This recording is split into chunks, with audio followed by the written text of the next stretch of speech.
Hello everyone, today I'll be showing you guys my GameCube games. I currently don't have that many, and I know what some of you guys are saying, but you have like a lot of Wii games and stuff.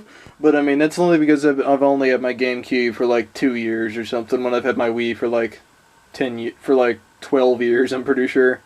And also GameCube games, since the GameCube has been out for like 20 years, 21 years actually, since the GameCube is old enough to drink.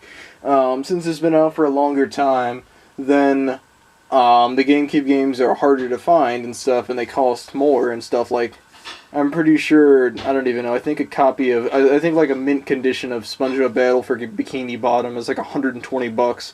So yeah, I don't really have that many GameCube games, but I'll be showing you guys the ones that I do have. So first off, I have Paper Mario: The Thousand Year Door. It's the player's choice copy. And here's the disc, right?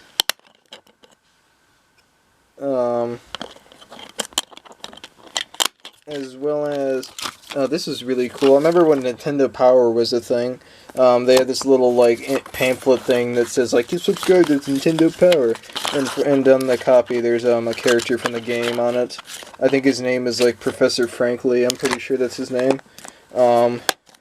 And also, if you guys can see, the game looks right here is like a little dirty. That's because I think I peeled off the sticker, because I bought it from this one retro game store called TNT Games.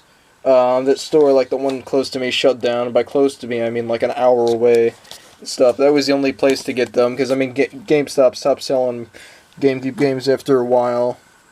And then the next game I have is Need for Speed Underground. Terrible game. I don't like it. Yeah, and I think I got this one at a thrift store, maybe. This is also the player's choice copy. And, here's the disc for that, because if you guys didn't know as well, GameCubes have tiny discs that can only store up to like 2 or 3 gigabytes.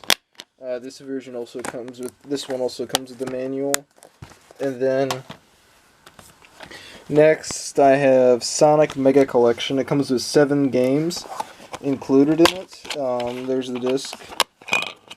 Yes, a Sonic game on a Nintendo console. How ironic. It's only because Sega went bankrupt. That made me think of something when I was talking with my brother today. Like, Sega used to have this slogan back in the 90s when they came out with, like, Sonic the Hedgehog, like, Genesis does what Nintendo don't. They're like, we have 16 bits, whoa! And most kids didn't even know what bits meant back then.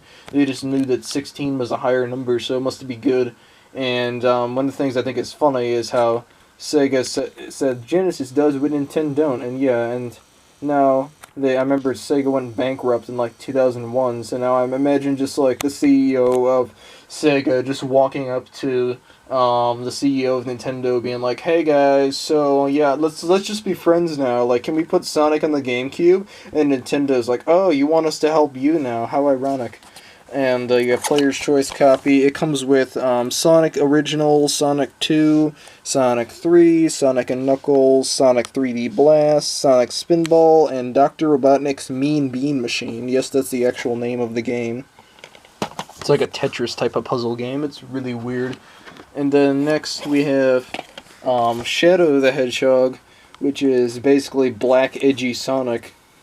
Who listens to My Chemical Romance, but I mean, this is actually, Shadow the Hedgehog was actually a pretty good game, as edgy as Sonic is, and I mean, I got the player's choice copy, as edgy as Shadow is, I mean, it was still a good game, and I mean, I just thought it was stupid, because it was a good game, like, good gameplay and good story and stuff, but I mean, Shadow was just being too edgy throughout the whole thing, because I mean, if you guys ever want a game about an edgy hedgehog who is all like death and sadness, that's literally how he talks, I swear.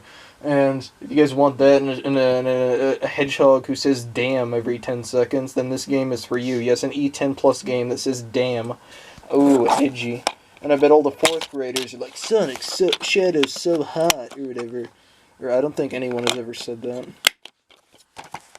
But I also got this one from TNT Games as well, and I got this one from a Goodwill. Then next is Lego Star Wars, the video game. This is the original Lego Star Wars. I remember they made like 3 in the series, no, 4 of them. They made Lego Star Wars, the video game. This was the prequels. and only. You could only play episode 1, 2, and 3.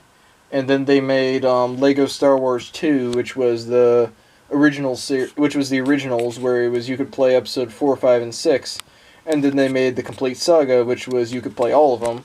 And then they made Lego Star Wars 3, where you could play episodes from the Clone Wars. So that was cool. And I think this is also the first game I ever got on the Gamecube.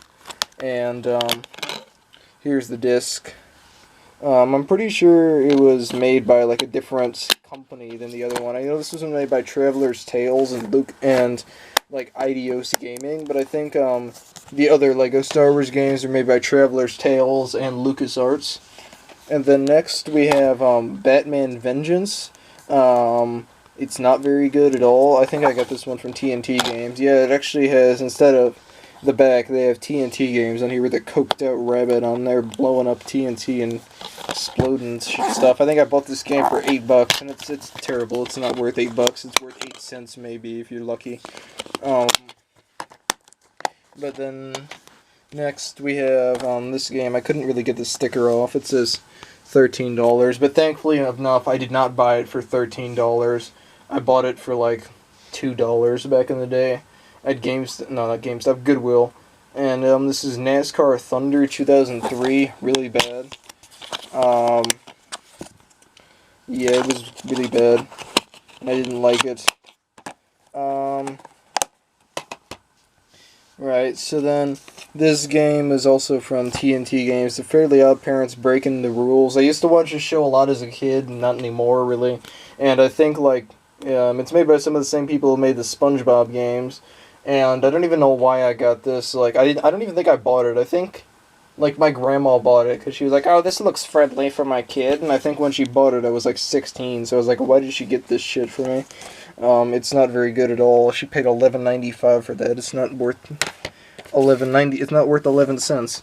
And then Batman: Rise of the Sin Tzu, which is the next game. It's also from TNT Games. I don't know how much I paid for it though. The sticker was ripped off, and there's like a mysterious white stain on here. That wasn't from me. That was someone else's cum stain, I think. And yeah, there's that. This one's also really bad. I don't like it either. Because like with Batman games, it's honestly like hit or miss with them. Because back in the day, like Batman games weren't very good. They didn't start getting really good until like the Batman Arkham games came along. Because this is like a few years before. It was kind of when Batman games were like were pretty bad. And then next we have EA, and then MVP Baseball 2004. And apparently this was either stolen from a rental store, or it was, I don't know, this might have been from Blockbuster Video or something. It was either stolen from there. Yeah, this guy is like, "You stole it, you knew it." But it was either stolen from there, or it was back when like Blockbuster rented, or whatever, whichever freaking rental place had it. And like back in when Blockbuster went into business, they had like an everything must go sale and stuff. So yeah, it was either stolen from it or someone bought it. But I think I also got this from Goodwill for probably like $1. Oh, it's from a place called Video Game Gold Mine. Never heard of it. But yeah, they got stickers all over it, which are literally impossible to remove. They're like stuck on with freaking super glue. And I mean, seriously, you put one of these stickers on, it's gonna be there until you die. Or at least it is for me. And then next we have, I think this is actually a launch title for the GameCube. It's Dave Murray's 2 Freestyle BMX, and this was also not very good either. And here's the disc for that. I think I also got this really cheap at Goodwill. And alright, next game. Now we have Ghost Recon 2, also not very good either. I didn't like it. It was basically like Call of Duty, except worse. And I think this is kind of interesting. Like, on it, it's blacked out, but it says on there, property of Rock Falls Video Villager. And there's some phone number on there. I wonder if I should call it. Probably not, though, because some angry guy is going to answer the phone, but what the hell you want? But, I don't know. There's just, like, markings all over it. I think I got this game for also really cheap at, freaking Yeah, this guy knows the game terribly. He's screaming because he knows how bad it is.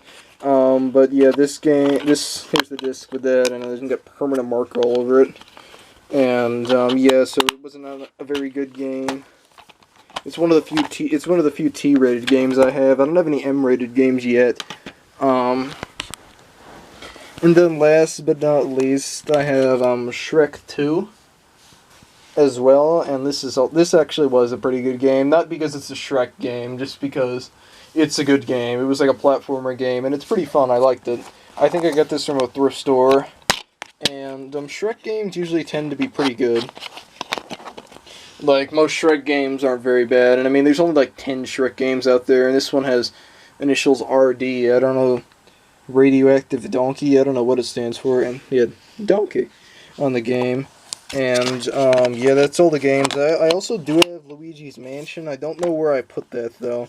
I couldn't find it, so, yeah, so anyway, let's do a recap of the games. We got, Shrek 2, Ghost Recon 2, Dave Murray's Freestyle BMX 2, there's a lot of 2s, MVP Baseball 2004, Batman Rise of the Sin Zoo, Fairly Odd Parents Breaking the Rules, NASCAR Thunder 2003, Batman Vengeance, Lego Star Wars Original, Shadow the Hedgehog, otherwise known as Edgy Hedgehog, who says damn all the time for no apparent reason, Sonic Mega Collection, Need for Speed Underground, and my favorite game on the Gamecube, Paper Mario The Thousand Year Door.